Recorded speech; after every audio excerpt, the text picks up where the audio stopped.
I can't stand it any longer. I left the order. I gave up my vows. I finished with them up there.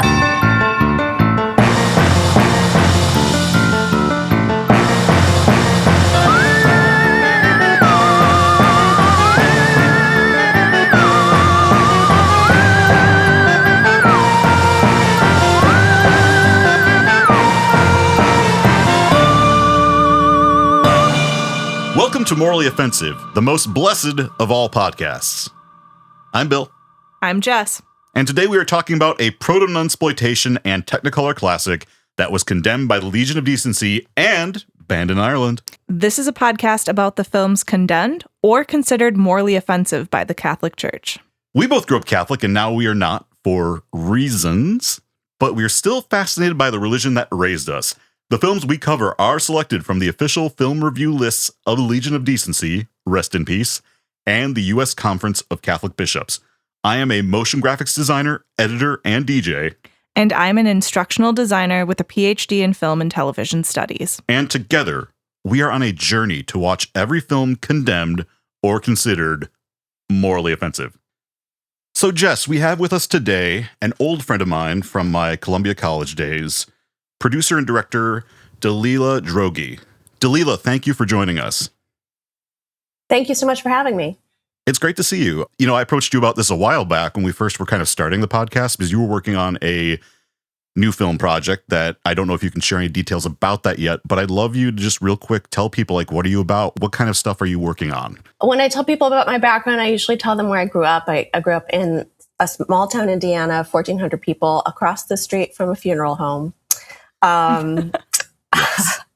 Perfect. Which kind of sets the scene for me growing up to become someone who makes horror thriller movies. But I grew up Catholic. My parents grew up Catholic in Pennsylvania, and then I grew up Catholic, and then we were Jehovah's Witnesses briefly for several years. Oh my goodness. When I found my way into filmmaking, I was really interested in religious cults and conservative religion and telling stories about, culture clashes with people from different avenues of life. So that's kind of a little bit about my background. I just released my first feature film called No More Time, which is out on platforms including Amazon and Apple. And it's a feature film we made during the pandemic. We shot it in Colorado, and it's the story of a couple who is escaping from a mysterious virus that no one knows where it's coming from, and it causes people to either become murderous or to disappear. And I'd say it's maybe like environmental. It's a little bit environmental horror, definitely inspired by everything that we were going through in 2020 and during the pandemic shutdown. But that was my first foray into, I'd say, real genre film, and I loved it. So the next thing I made that I just finished a couple of weeks ago is a short film called Beauty Night, and it's a horror about puberty. It's about a 12-year-old girl who just got her period. It's inspired by the spa nights my mom used to make me do when I was 12 years old. So every Tuesday, she would take me in the bathroom and we'd do these spa nights where we do mud masks, and she would teach me how to shave my armpits and pumice my feet and all these things I needed to do to be a woman. And I thought, what a great horror film that would be. So I agree. So I'm really happy with that. We just finished it. I'm just submitting it to film festivals now, but that is my latest project. That's really exciting. I can't wait to see the new short film. And for those who listened to our Babyface bonus episode, we actually had Dalila on pitching her Kickstarter for the film at that time. So it's really exciting that the film has gotten made, that it's going to be out there. So thank you to anyone who contributed or helped out with that. Yes, thank you so much. Now, I have to ask, were you familiar with Black Narcissus as a young person, or was this something you came to in college? I only saw Black Narcissus a few years ago. So really? I grew up, I like to say I was raised by wolves. I was raised in a house where we really didn't have a television and we didn't really see movies. And I wasn't aware of film as an art form until I was a teenager and my brother took a Bergman class and started bringing home all these Bergman movies. That's wild way to start. Yeah. Bergman, wow. But it wasn't my art form. So one thing I didn't mention was I was a classical pianist. That's what I did as a young person. That's what I did in undergrad. And so I didn't see a lot of movies until I went to film school. And yeah, I only saw Black Narcissus a few years ago. So I only became aware of watching movies for their Catholic references after talking to you about your podcast, which I think is pretty brilliant. Thank you. Yeah, it's funny. I remember I was really in the Archers because my mom loved the Red Shoes, and I remember the Criterion DVD had a bunch of bonus trailers on it for their other movies, and I saw they would be like segments of the movie. So they had for whatever reason they decided to use the climax of Black Narcissus and ruin the entire movie for me. But I thought, what is this killer nun movie, and why have I never heard of it? So I had to hunt it down. And then when we were in grad school, Paul Heddle, who taught our editing class, and I actually kind of connected over this, but he had kind of driven around with Michael Powell and Thelma Schoonmaker when they were presenting. I think it might have been at Columbia or at another college he was teaching at. I don't remember where he was at it probably would have been the 80s, right? I remember chatting with him about that, and I think he may have shown some Archer stuff, but it may have been like Stairway to Heaven or something that he showed us in class. But I do remember talking with him a little bit about it and then getting more into them and digging into like Martin Scorsese's talking about the Archers. So this film oddly has been with me since probably early undergrad, which is funny because I think a lot of people don't discover it till much later when they get more interested in like sort of old film and cinema. But I'm kind of the opposite in that I was a child of media. I grew up, we didn't have cable in the house after I was about 6 because of Madonna being on MTV. I mean, that's not the only reason, but it was like that kind of thing. So then my parents switched to renting me. Library had tapes, so I'd check out VHS tapes. My mom would get stuff she thought we would like. And that's how I saw the Red Shoes for the first time. So I'm kind of like a classically trained film nerd, if that makes sense. A lot of these things I came to early in life just because of my mom's great taste in movies. Jess, I'm curious how you came to this movie. I did not come to it until I was being trained to teach an early film history course looking at matte painting in the art history department that I was teaching. So that it was between this and Red Shoes. And so I chose this one. And it's been a good 10 years since I first came in contact with it and taught it. So this new series is called Filthy Habits. I really didn't want to do a straight up Nunsploitation season for 2 reasons. One, a lot of those films are absolutely brutal, and I don't want to make myself, let alone anybody else, watch all of them in a row for 8 or 10 episodes. And the other reason why is I think the origins and the development of Nunsploitation is so much more interesting. I wanted to start with Hackson, but I thought a silent film might be a little bit much for our audience who aren't always coming at this from a film nerd background. So I did want to talk about the film Hackson real quick. It was a sort of fake documentary about real things, trying to kind of basically use science to explain hysterical phenomenon throughout the ages, from demons to witchcraft. It's called Witchcraft Through the Ages. That's the subtitle of the film. It was made in Denmark, and it is an incredible silent film to watch. And you can immediately see the sort of origins of Nunsploitation in this silent movie. But between then and Black Narcissus, there's not a ton of stuff that falls into this category. So really, in the sound and color era, Black Narcissus is a great starting point for this genre. What is this genre? It's a genre that kind of focuses on the sexual oppression of nuns, uses that framework to kind of do anything from explore the sensuality that is suppressed within the religious life to outright using it as a lame excuse to basically create sexploitation films, to put sex on screen with violence. And these films range to the artful and fascinating, like Black Narcissus, to the downright depraved, like some of the films of Jess Franco. And we've really worked together to pick, I think, a great group of films that represent the breadth of the genre, and also that have great Catholic reviews. That was the other sort of challenge we ran into, because a lot of the more obscure titles do not have condemned reviews because they were so obviously offensive that nobody bothered to watch them, or they didn't have wide distribution. So this should be a really fun season to dig into. And this first film is a film I love. I've seen it a bunch and know a lot about it, fortunately. And so it was a good one to kind of get our toes wet, just because I have that background coming into it, at least. Now, before we start, I want to talk about the rating system. We need to get this out of the way. If you don't want to know what happens in this movie, now would be a great time to duck out and go watch the film and come back later. When we talk about ratings on this show, we're not using MPAA or age ratings. We are using the Catholic Film Review System. Historically, this comes from the Legion of Decency, which starting in the 1930s rated movies based on moral content. Their system was simple. A meant morally unobjectionable, B meant morally objectionable in part, and C meant condemned, as in don't see this film. Go to a confessional and ask for forgiveness for even thinking about it. Today, that tradition lives on through the U.S. Conference of Catholic Bishops, which uses a more detailed scale, A1 for general audiences, A2 for adolescents and adults, A3 for adults only, L for limited adult audiences, and O for morally offensive. That's the name of the show. These ratings aren't about artistic merit or quality. A movie can be brilliant, influential, beautifully made, and still be rated O. So let's talk about the overall story of this movie before we start picking it apart. In the final years of the British Raj, Sister Clodagh is appointed Sister Superior of a mission to establish a school and hospital at Mopu, a remote palace high in the Himalayas, accompanied by 4 other Anglican nuns.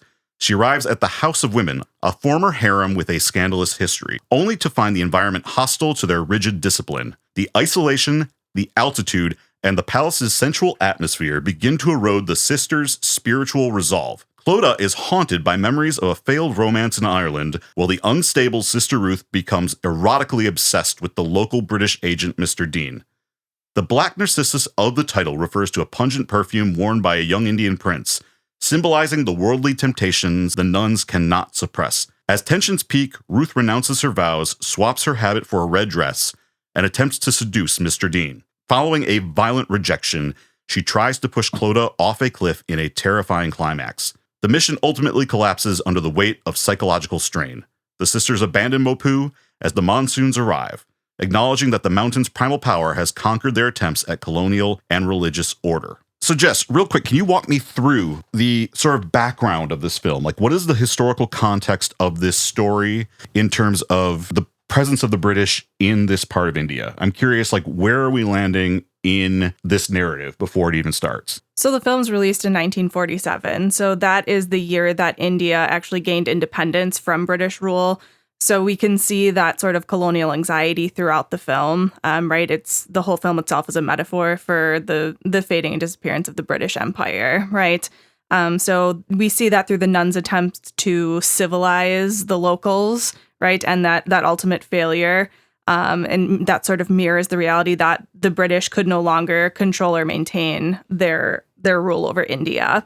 And due to the political instability during their transition to independence or the partition, the crew actually could not film on location, right? So they couldn't leave England or London. So they were forced to recreate the scenes, so the Himalayas, the mountains, in a studio in London.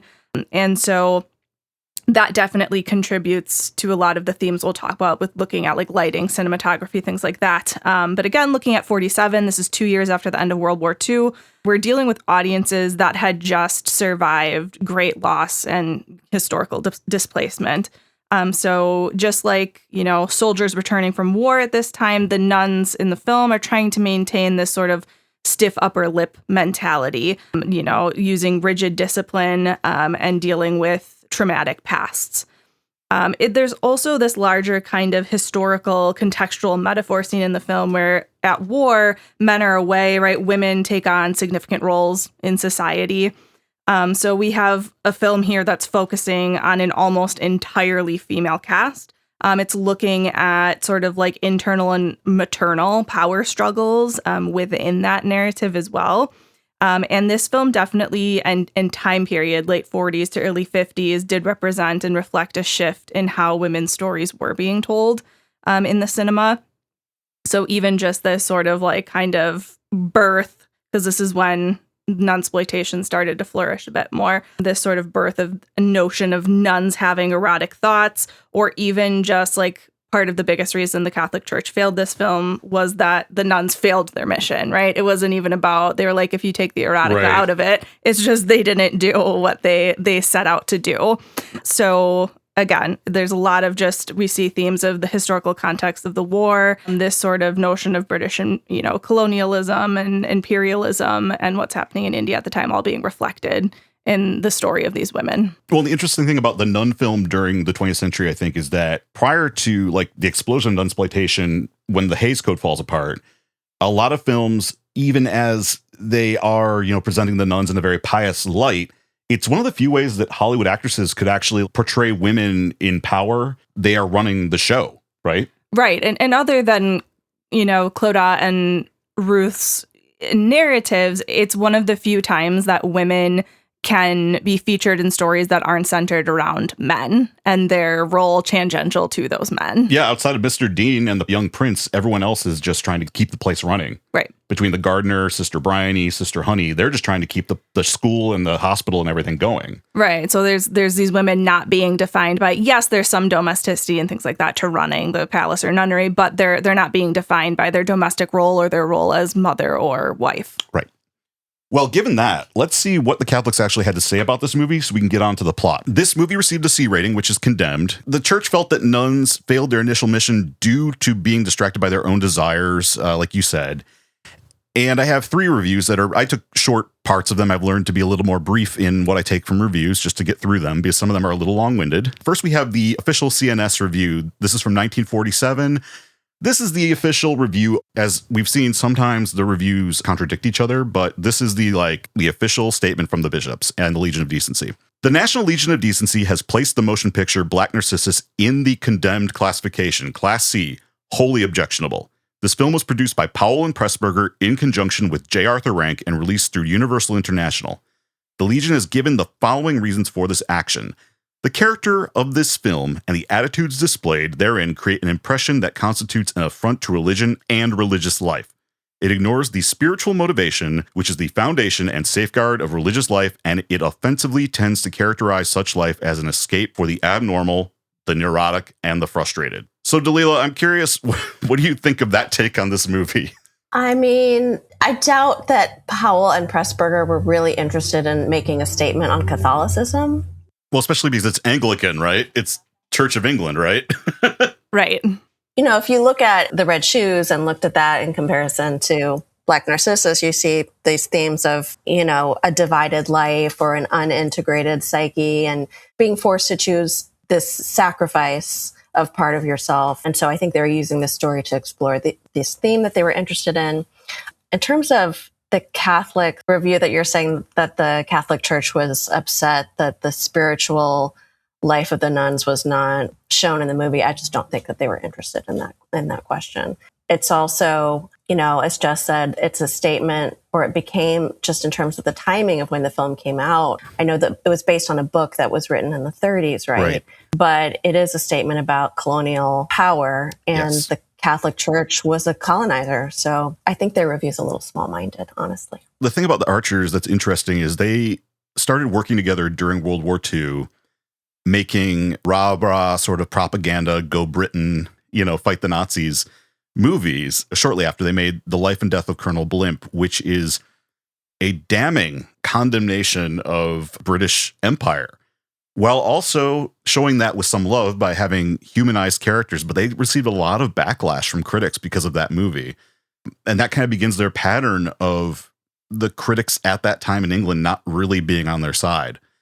So it's not surprising that this movie goes that direction. Now, to a modern eye, this may seem, I've read modern reviews on Letterboxd and things where people just miss the point and see it as being a pro-colonizer movie, but that's only because we have the hindsight, and we'll get into some of that in a little bit. But I do think that when you really dig into it, you realize they were being critical at the time, right? Can I ask, too, of the people that have that take, are they watching? Because if we acknowledge the sanitized US version has 10 minutes cut, right? So we have all of those repressed memories, Ruth and Clodagh, all that cut. Are people basing that on the cut version or the uncut? I don't think you can find the cut version anymore. It's really hard. I haven't seen it. I thought it was fascinating that the Sister Ruth putting on the red lipstick was cut. Was for the U.S. version, that was considered too controversial. That is one of the big ones that the Catholic Church and the Legion had issues with, the lipstick scene. Well, it's this too red. Right. This idea German expressionism, use of color. Red is salacious. It's lust. It's the devil. It's evil.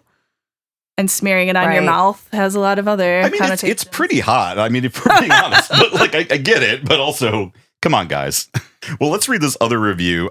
This review is from the Catholic Bulletin, July 1947. Headline: Priests and nuns ask clarification by movie producer. say new picture about abnormal nuns puts convent life in bad light. Notre Dame, Indiana. J. Arthur Rank, British motion picture producer, has been asked by a group of Catholic priests, brothers, and sisters to make crystal clear that this new movie, Black Narcissus, dealing with an abnormal community of Anglican, see Church of England, nuns, concerns a definitely unique case, which does not represent nuns of any creed. According to the letter, the picture is reputed to show these Anglican nuns in an extremely unfavorable light as worldly, neurotic, and frustrated. The ordinary audience will, in all likelihood, accept this story as typical of all nuns. We hope your explanation will not be that these are Anglican nuns and that, therefore, Roman Catholics should not be offended. Such a reply would be in bad taste, ungallant, and derogatory to the religion of many of your countrymen. It would, moreover, be wholly inadequate because, as you well know, the average moviegoer will make no such distinction. Catholics, holding their sisterhoods in special esteem, reverence, and love, will be aroused by the implication that this movie pictures a typical group of nuns. Hollywood has attacked the home and has made family life, fidelity, virtue appear suspect, ridiculous, and naive. We trust that you, Mr. Rank, will not now start on the convent. Whether they be Catholic nuns or Anglicans or Lutheran deaconesses, such women are defenseless, the letter remarks. They will not fight back, it adds, against this conscious or unconscious attack on themselves, this ridiculing of all religion. So, Jess, what do you think of that one?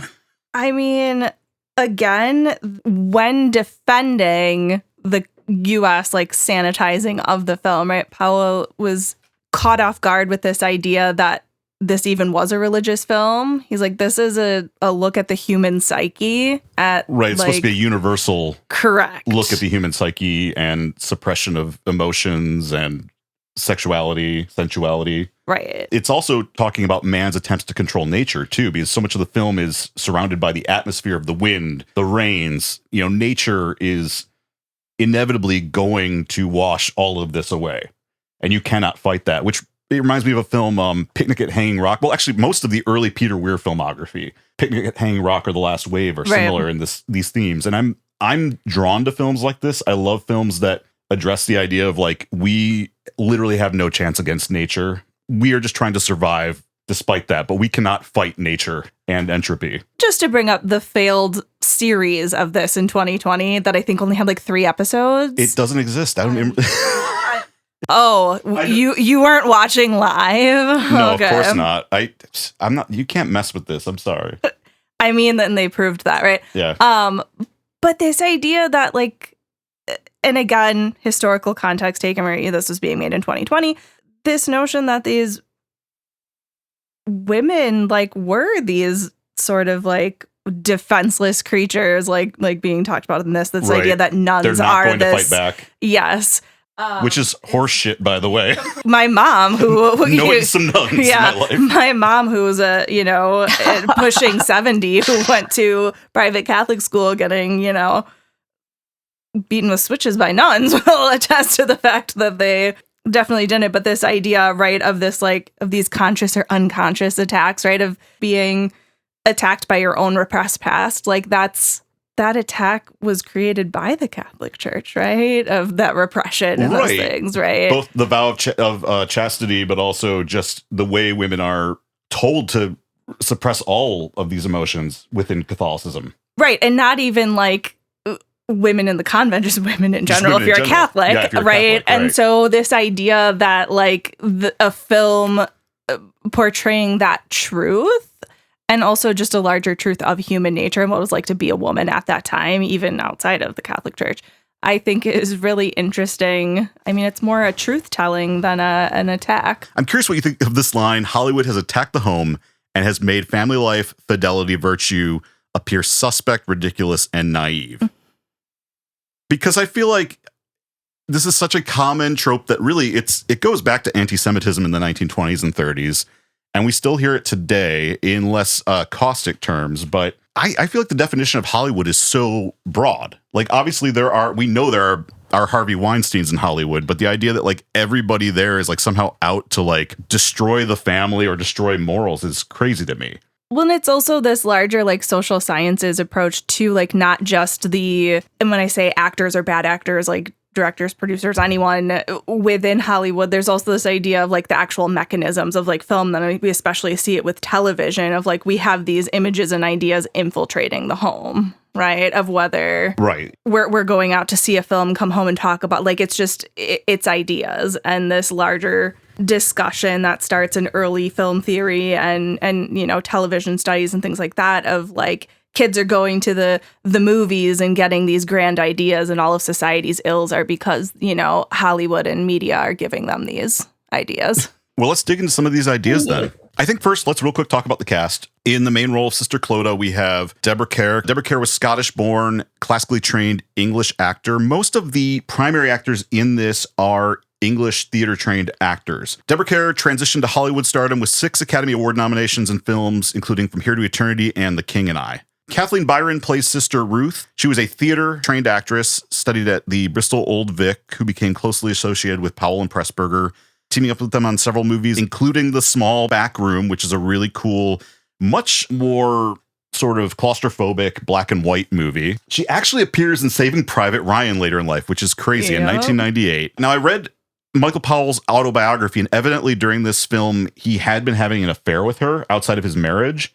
And so there was a lot of people, especially people on his staff, kind of accusing him of nepotism with hiring her, basically hiring his mistress to play this role in the movie. He spends maybe too much time talking about that in the autobiography, honestly, but I'll talk a little bit about that later.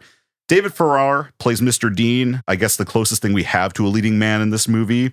He also is in the Powell and Pressburger films, The Small Back Room and Gone to Earth. Sabu is an interesting actor because he is one of the first big Indian actors to pop as a leading man.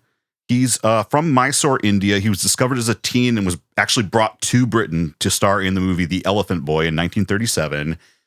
And he became a big international film star in The Thief of Baghdad in 1940 and The Jungle Book in 1942. He's one of the first Indian actors to achieve sustained success in both British and Hollywood movies. Jean Simmons plays Kanchi.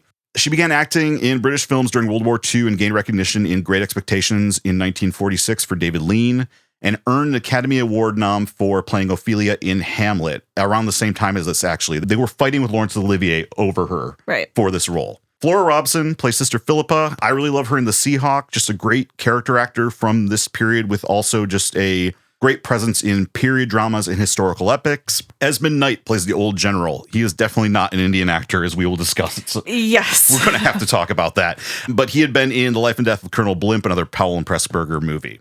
Jess, I know I've given the synopsis. Can you walk me through Act 1 of this, what we consider Act 1 of this movie? Let's walk the audience through this first act, and then we're going to talk about it. All right, so the first act is going to focus on Sister Clodagh, right, Deborah Kerr, as a young, ambitious Anglican nun, and she has just been appointed Sister Superior of her convent, right? So she's being tasked with establishing a school and hospital in the remote Himalayan palace of Mopu, a former house of women or harem, right? That has its own kind of scandalous, erotic history. Despite warnings about the psychological toll of the altitude of the mountains, Clodagh handpicks a small team, including the emotionally fragile Sister Ruth, Kathleen Byron, and is confident that her leadership can maintain order with these women, right? The group reaches the palace, which we find to be perched precariously atop an 8,000-foot cliff. Very excited to talk about how that set was designed too, where they meet Mr. Dean, a local cynical British agent who mocks their attempts to, tame the mountain, which is a larger metaphor for also, taming the Eastern culture people. Yeah. Right. East versus West. Again, the imperialism. Yes. Right. And Dean predicts that the environment that they're in, both the palace and the Himalayas, will definitely change the nuns before they are able to change it. And this first act kind of concludes as the setting of the palace and the mountains begins to bring up these repressed memories for our kind of protagonists, right? Which is signaling the beginning of their spiritual decline that we're going to see in Act 2. Dalila, I'm curious. So let's talk about nuns. Dalila, I'm curious, what is the purpose of making a film about nuns going to the Himalayas in the first place? Yeah, well, I think, like I said before, if I look at this film compared to, The Red Shoes, which is the other Powell Pressburger movie I'm most familiar with, but, and I need to watch more, but you see, like, both of these movies are stories about women. I think, Jess, you mentioned, like, movies about nuns being,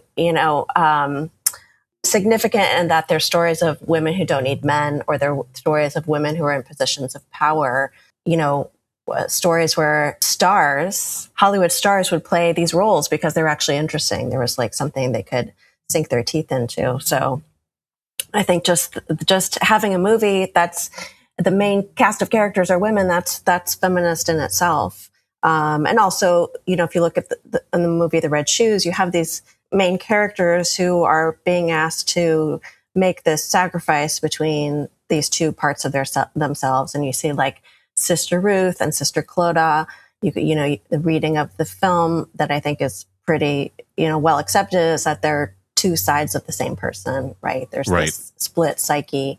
And what I think Powell and Pressburger want to say in both of these films, what happens when you are living in a system or society that's asking you to make that kind of split, or to not being able to integrate those sides of your psyche. I think this movie is like really, in some ways, very feminist, and in other ways, really problematic. And so it's like an interesting mix of things. The idea that, it's sort of the hysterical female with repressed sexuality that comes like kind of Freudian, but it's regressive, it's outdated. It's also like, this is a film about female sexuality that is written and conceived and directed by men. It is somewhat revolutionary in that they're making it, that it's talking about women and their sexuality in the context of, I think one of the things that's controversial about movies about nuns is like this idea in our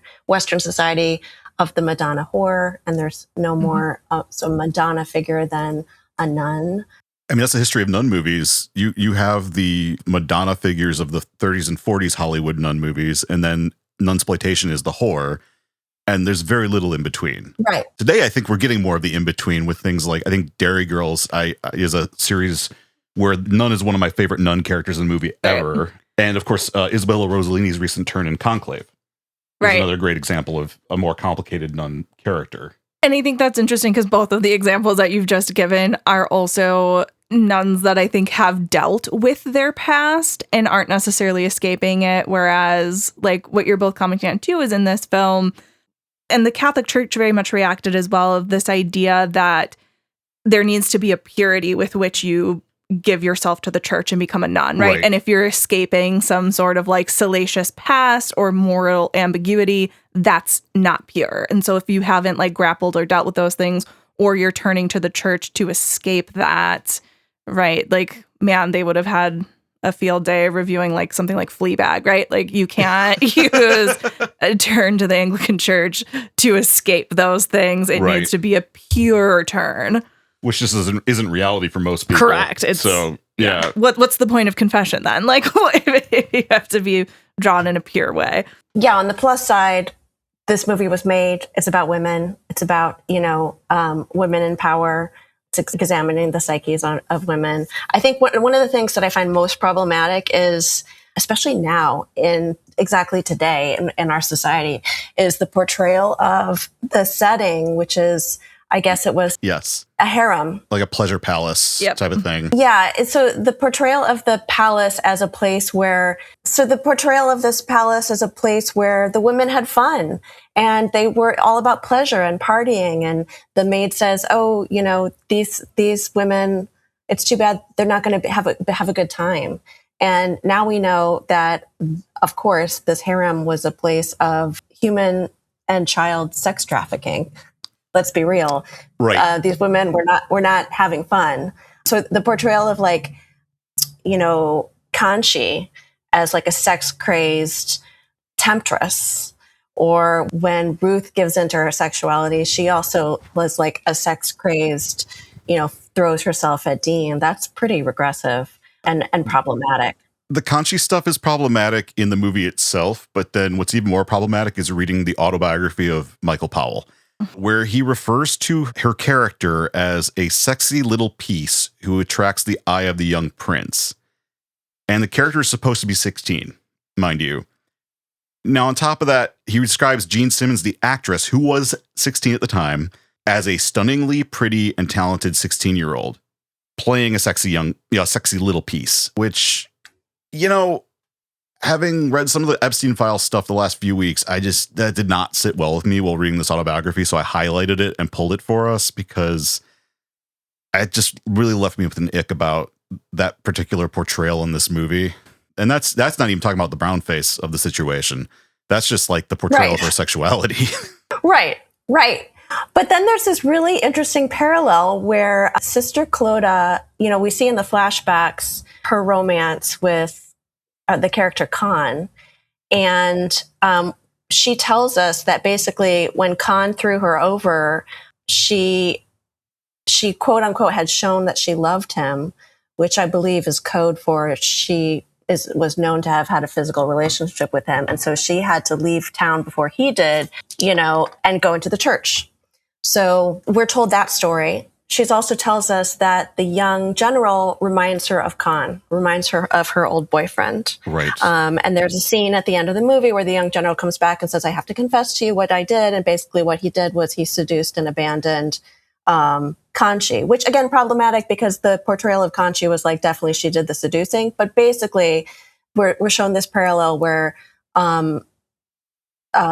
Clodagh's unhappiness stems from basically someone, her having a physical relationship with a man who then abandoned her, and then paralleling with what's happening now, which is the young general had a romantic relationship or had a sexual relationship with Kanchi and now has abandoned her. And that's pretty feminist in terms of, women and their relationships with men. That's sort of an interesting parallel in the movie, which is a bit more nuanced than, Kanchi basically in a position with the young general in the frame where she's going to give him a blowjob. I don't know if you guys picked up on that. There's a lot of subtle pre-code type stuff in here. I did want to ask too, because the whole thing is Mr. Dean brings Kanchi to the nuns because she's been camping outside his house for weeks now. She has a crush on him, essentially. But he says a line in there that really, maybe I'm reading this wrong, but before he basically hands over the nuns, he looks at Deborah Kerr and says, "You're sure there's not something you're dying to ask me?" and kind of gives her a look. That kind of left me thinking, did he do stuff with Kanchi? Is that the implication? Or is he just being sly about it, trying to crack a bad joke? I know Michael Powell referred to it as a crude joke in the commentary. So I was just curious if that was the implication there, that he had taken advantage of Kanchi's sort of goodwill. I think it's insinuated in several places in the movie that he is having sex with the natives. I think, Isn't there something that Sister Clodagh says when she first meets him about, there's some comment she makes that she's aware of his reputation. Yeah, and maybe this is a good time to talk about Mr. Dean, because his whole deal is he was sent there essentially to oversee this. Supposedly, I believe this is property that has been conquered by England, but it feels like he's very much tolerated by the locals and really isn't in charge. He's just kind of there, so he's well, might as well adapt. I mean, the depiction of the locals in general is incredibly problematic because it assumes that they had no culture, really no society. The king is pretty much only interested in material wealth and is presented in a very silly manner in this thing that I did not know before this. I looked into this was a racist trope, but the whole head tilting bobbing thing he does is a very classic sort of racist trope for Indian men in power, I guess. Which I did not know until I started looking into this movie. And I thought this performance is very strange. And that's why it's sort of an outdated racist portrayal of Indian men by white dudes in brown face. But it seems like Mr. Dean's whole deal is he's here to technically be in charge, but he's basically a puppet. He's not really, he has no power over the locals. He's just there to kind of oversee things. Yeah, I mean, he doesn't really hold, like you said, any power within the town, but then also, I mean, he just really even narratively exists as a foil for the nuns, of right? Course. Nothing more. Yeah. And he's always got jokes. Yeah, I think I read somewhere that the original novel was a bit more racist in its portrayal. The locals are kind of absent from the film in terms of really being carried. I don't think Powell and Pressburger were very interested in that. And this is a critique of imperialism at the same time. So I think their way of getting around that was just avoiding that part of the narrative. Whereas a less sophisticated movie might have people speaking in like broken English throughout the movie. Right. Besides Joseph, the little boy. But the nuns in this movie are portrayed as being pretty ineffective, which is probably one of the reasons the Catholic Church didn't like it. They don't save the baby. The classes that they teach are a little bit random. You don't see them having an effect on the people, and it doesn't seem like the people really want or need them. And ultimately, they're pretty ineffectual in that culture. So I thought that was really displayed well by one of the first things Bryony does is basic chemistry for them as like a magic trick. And I was like, well, that's useful. I'm sure they really need to learn that. And I'm sure you're going to actually teach them how you did that too. Like, I think one thing I want to say too about like the character of Mr. Dean in the book is he's equally ineffectual. He's just a drunk, but he does have kind of more blatant respect in the book, I guess, for the local culture. And it's certainly made very clear early on in the book how much more he respects the local culture versus the nuns and their religion, and kind of makes more clear like how unwelcome their kind of invasion and presence is. I do like his skepticism of the nuns. They're the harbingers of colonization, right? Yep. They're like the first responders. They go in and like kill the culture is essentially what they're trying to do. And I think we see that in really interesting ways through like the cinematography and the mise en scène and the sound in this film, and the way it plays with like diegetic and non-diegetic sound, east versus west, and those types of things. There's a really great scene early on that I love where Kathleen Byron, Sister Ruth, goes out to ring the bell for the first time. And it's countered with both the winds from the Himalayas, but the Dungzhen Tibetan horns. But I don't know if that's what they're supposed to be or not. But just very loud horns, right? Mm-hmm. At the same time. And to me, that really sets up the conflict of these two cultures, which unfortunately we don't get a lot of that culture in this movie. That is the one thing I struggle with. The culture is so like abstract and vague and convoluted. It's very British imperialist view, which is one thing that I struggle with this movie, is how it's a critique of imperialism, but it's digging into so many classic pitfalls of literature that comes from British imperialism. You mean an emphasis on jewels and silk and... Yes, thank you.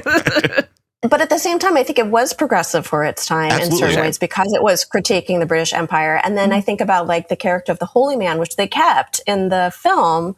And the holy man sits there and is completely unmoved by anything the nuns are doing. In fact, to the point where when they're looking for Sister Ruth, the nuns are saying, can you ask if they've seen him? And the boy says, like basically a sister dying would mean nothing to this man. So there's like, you talked before, Bill, about like the importance of nature, the role of nature, which is like all powerful and overcomes the nuns and what they're trying to do. But then in terms of like the local culture, we have this holy man who is also just, the monks came and went, the nuns are going to come and go, whether they die or they stay alive, he doesn't care. And so I think that's also a statement about, the effect of these people on that culture, that they have very little effect on that culture. So I think that's pretty progressive for the time.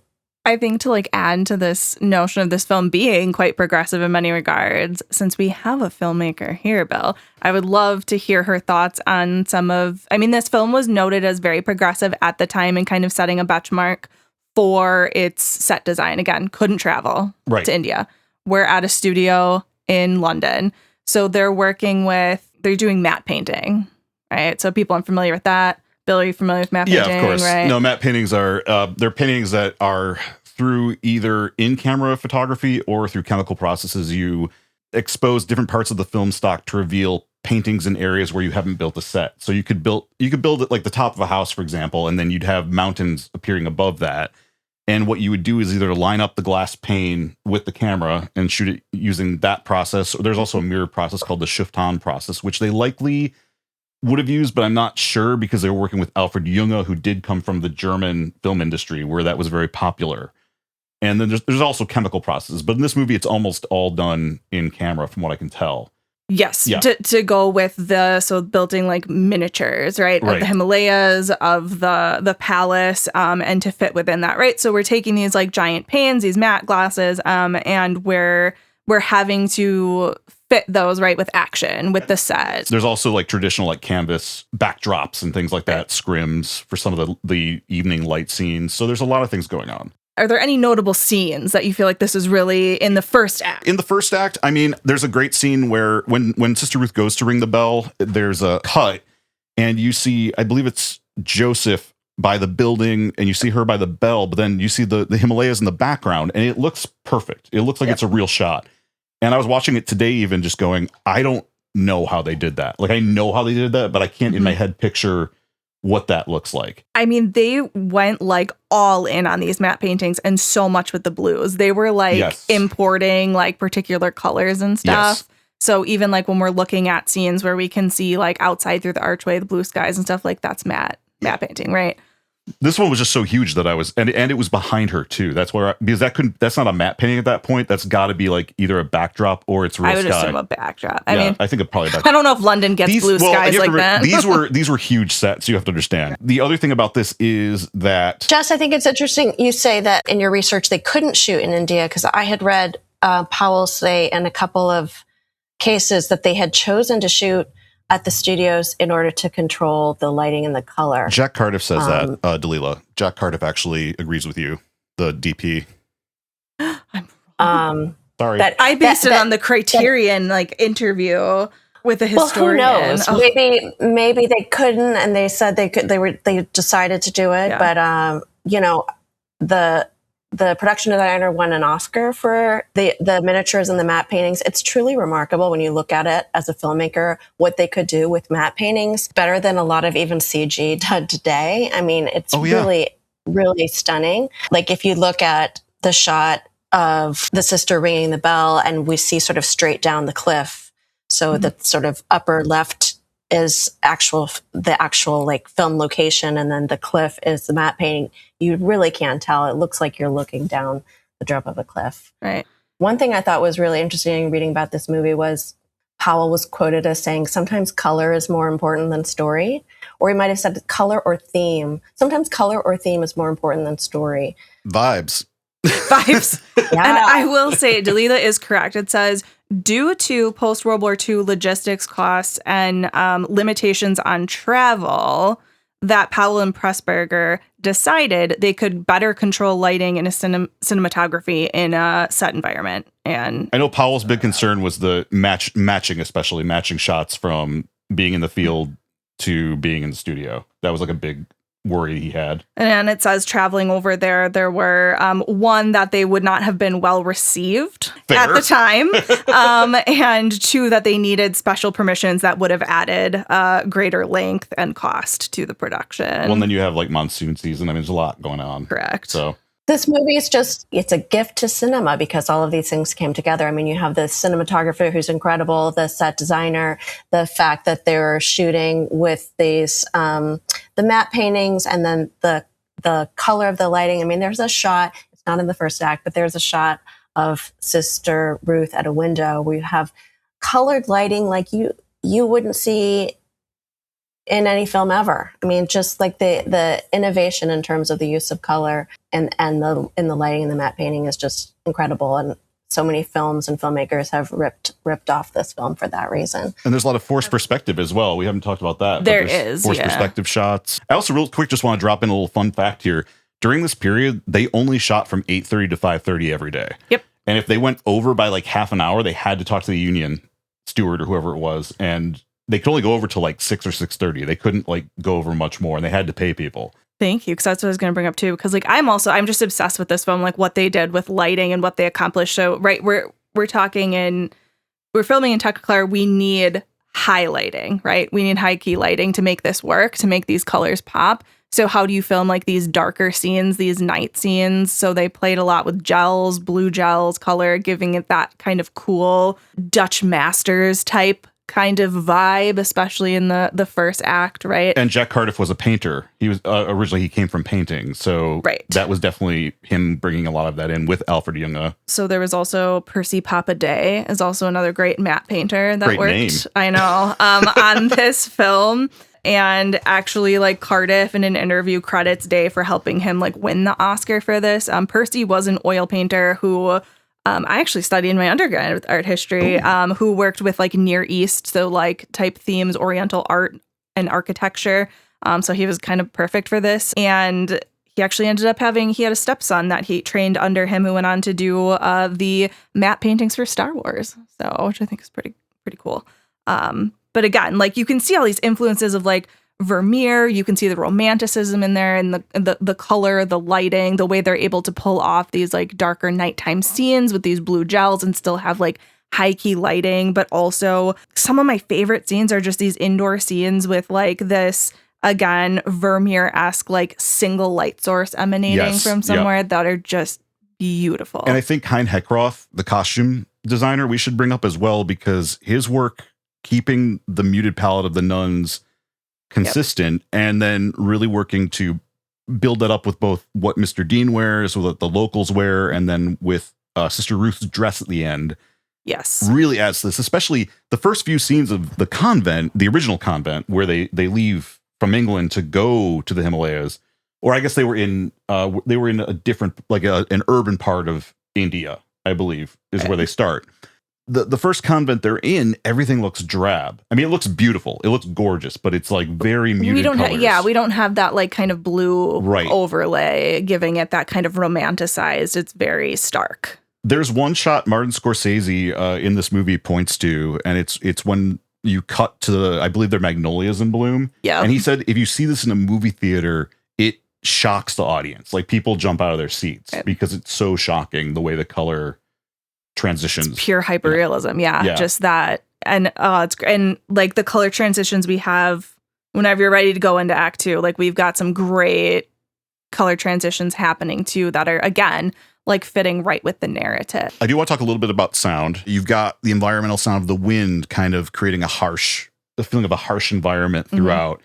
There's the drums, which I kind of feel like are another one of these like weird blind spots of this movie where the drums sound very African. They don't sound like it's not traditional Eastern drum circle there. But it tells you the story of what's happening in the village. And again, this is problematic. We acknowledge that. But it is effective in the context of what is the movie trying to achieve, right? Right. And they're trying to like drown out these drums with their choir. Like with the choir and the bell. So it's a constant push and pull between the drums, the nature sounds, and then the choral, which is why the nuns' music is all chorale, and then it gets more discordant as it goes on, and the sort of emotions are tense, and we're starting to see Sister Ruth desire to leave the order. Things are getting more chaotic. And in the next episode, we'll talk a little bit more about this and how that gets crazier as it goes on. And I will say, we're like 10 minutes into this film. This is Hans, my husband's first time watching this film. And he's like, when does it get more upbeat? When do they start frolicking and singing? I'm like, that's not the sound of music. That's not this one. This one had a little influence, but I did want to say too, like and I think when we were talking about the Catholic Review, like I wish they had acknowledged the very Catholic, like there are little tidbits that are very Catholic that I think, they would appreciate and enjoy. Like the sister that is planting flowers instead of planting vegetables. Sister Philippa, played by Flora Robson. Sister Philippa. So Sister Philippa is so overcome by the atmosphere that she starts planting flowers, and then she goes to Sister Clodagh and says, I want to be transferred. And Sister Clodagh says, well, if I put in a request to be transferred, it's going to be a mark against you. And that sister says, that's what I need. Like, basically, she needs to be punished. And then at the very end of the movie, in Sister Clodagh's encounter with Mr. Dean, she basically says, yeah, she's going to be taken down a notch, and that's what she needs to. And then I'm sure you guys are going to talk about like the scene that was filmed, the final scene that was filmed that is not in the edit. But those are things that I think the Catholics would really appreciate, the idea that you need to be taken down a notch and you need to be punished, and that's what's good for you. I mean, absolutely. And I love that you brought up that scene. Catholic. Yeah. It is. It's true. Because, like, that whole flower planting scene is right. Like, she's not planting practical vegetables. She is, like, Dean warns, you're going to be overtaken by the mountain and the environment, right? And she's just so overtaken by this beauty and lushness. She has to add to it. And, like, that's a punishable offense. Oh, yeah. If you really think about it, that nature is creation. That's created by God. So, like, does God want you to be living this, like, all kind of just life of pious, right? It's punishment. Yeah. As my Catholic friend used to say, the motto of Catholicism is suffer, die, and be buried. That's the new show tagline. I think that's suffer, die, and be buried. Yes. Make a T-shirt. Dalila gets the first guest T-shirt. Morally offensive. We want you to suffer, die, and be buried. Oh my God, I planted flowers. Someone needs to punish me. That's what I need. Yep. Demote me, please. That's the only thing that can save me from myself. It's pretty funny, and it was like they're right there for the Catholics. They should really appreciate the message that's sending. Well, Jess and Dalila, we have reached the end of our episode this week. Dalila, where can the people find you? I had my first feature released online in December, and everybody can see it on whatever platform you choose, Amazon, Apple, Vudu. It's called No More Time, and it's a thriller, sort of an environmental thriller inspired by the pandemic times. And then my latest project is a short film called Beauty Night. I just finished it. I'm just sending it out to festivals, so hopefully it'll be available to see in festivals in the next year. It is a horror short about puberty and a 12-year-old girl who learns about all the things she needs to do to be a woman in a spa night with her mom. You can find me on Instagram at Dalila Droege. Hopefully you guys will spell my name. It's impossible to remember. And then I'm on IMDb. If you watch No More Time, rate us, review us on IMDb. You can find out more about my latest project, Beauty Night, on Instagram at beautynight_film. And I look forward to sharing it. Dalila, thank you again for doing this, and we will be back with you on our next episode. On our next episode, we will continue our discussion about Black Narcissus as we follow the group of nuns in their struggle to establish a new convent, working against the harsh environment, cultural barriers, and their own desires. Will they manage to keep it together and establish a new home for their order? Or will desire and their own frail humanity push them over the edge? Listen in next week to find out. Thanks again for listening, and as always, go and sin no more.